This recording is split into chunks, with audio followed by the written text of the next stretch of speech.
নমস্কার বন্ধুরা, আর জি কুকিং চ্যানেলে আপনাদের সবাইকে স্বাগত। আজকে নিয়ে হাজির হয়ে গেলাম দুর্গাপুজোর স্পেশাল খাস্তা আলুর কচুরি রেসিপি নিয়ে।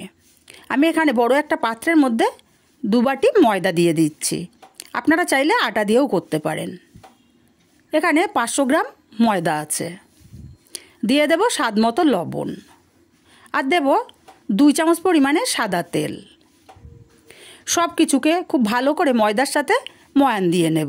হাত দিয়ে ডলে ডলে ময়ানটা দিতে হবে, তাহলে কচুরিগুলো খুবই খাস্তা হবে আর খুব ভালো হবে। দেখেই বুঝতে পারছেন আমার ময়ানটা খুব ভালো মতো দেয়া হয়ে গেছে।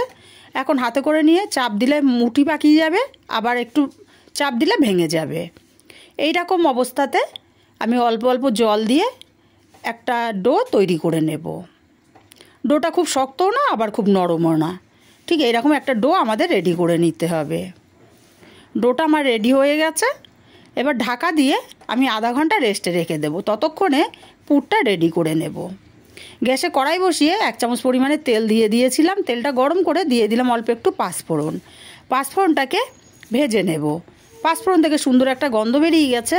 এখন এখানে দিয়ে দেব 1/2 চামচ পরিমাণে কাঁচা লঙ্কা কুচি, আর দেব 1/2 চামচ পরিমাণে আদা কুচি।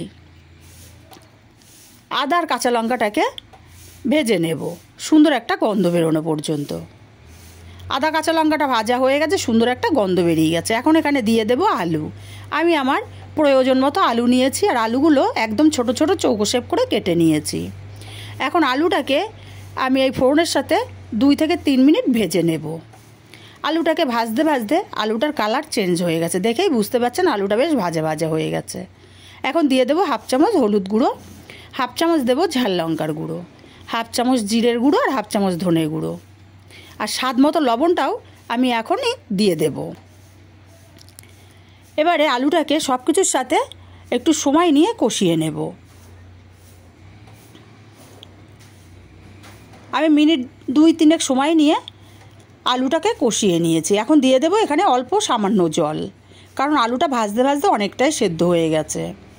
আমি এখন এই আলুটাকে এইভাবেই লো ফ্লেমে রেখে দেব 2 মিনিট। ঢাকাও দেব না, এতে করে জলটা শুকিয়ে যাবে, আলুটাও সেদ্ধ হয়ে যাবে, আলুগুলো গোটা গোটাও থাকবে। 2 মিনিট পর নাড়াচাড়া করে নেব। জলটা অনেকটাই শুকিয়ে গেছে, আর আলুটাও আমার পারফেক্টভাবে সেদ্ধ হয়ে গেছে।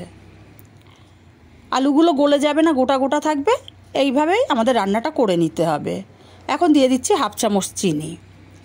যেহেতু আমি ময়দা মাখার সময় চিনি দিইনি, তাই তরকারির মধ্যে চিনিটা দিলাম। চিনিটা দিয়ে আরও 1 মিনিট নাড়াচাড়া করে মিশিয়ে নিলাম। এবার এখানে আমি দিয়ে দেব সামান্য একটু গরম মশলা। আপনারা চাইলে এখানে ধনেপাতা কুচিটাও ব্যবহার করতে পারেন। গরম মশলাটাকে দিয়ে খুব ভালো করে নাড়াচাড়া করে মিশিয়ে নামিয়ে পুরটাকে আমি ঠান্ডা করে নেব। পুরটা ঠান্ডা হতে থাক, ততক্ষণে ময়দাটা আমি আবারও একটু মাখিয়ে নেব। বন্ধুরা, একটা লাইক দিতে ভুলবেন না। একটা লাইক আমাকে অনেক দূর পৌঁছে দিতে পারে। ময়দাটা ভালো করে মাখিয়ে নিয়ে এখান থেকে ছোট ছোট লেচি আমি কেটে নেব। যেমন আমরা কচুরি বানাই সেইভাবে লেচিগুলো কেটে নেব। প্রত্যেকটা কাটা হয়ে গেছে।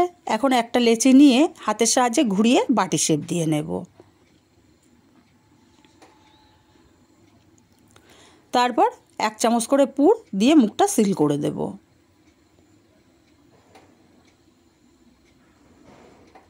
মুখটা খুব ভালো মতো সিল করতে হবে, যাতে ভাজার সময় বেরিয়ে না যায়, সেটা খেয়াল রেখে মুখটা খুব ভালো মতো সিল করতে হবে। দেখুন আমি যেভাবে মুখটা সিল করে দিচ্ছি, এইভাবে মুখটা খুব ভালো মতো সিল করে নেব।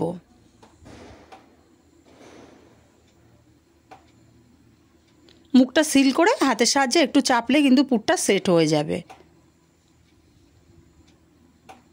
আর একইভাবে সবগুলো আমি পুর ভরে রেডি করে নেব।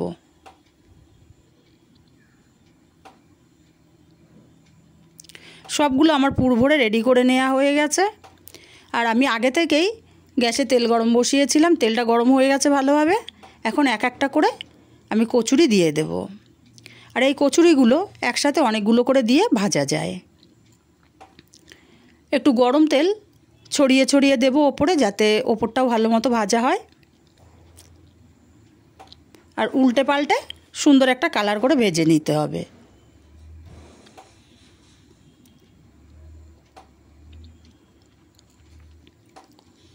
বন্ধুরা, রেসিপিগুলো যদি ভালো লাগে কাছের আত্মীয় স্বজন বন্ধুবান্ধবের কাছে শেয়ার করতে ভুলবেন না।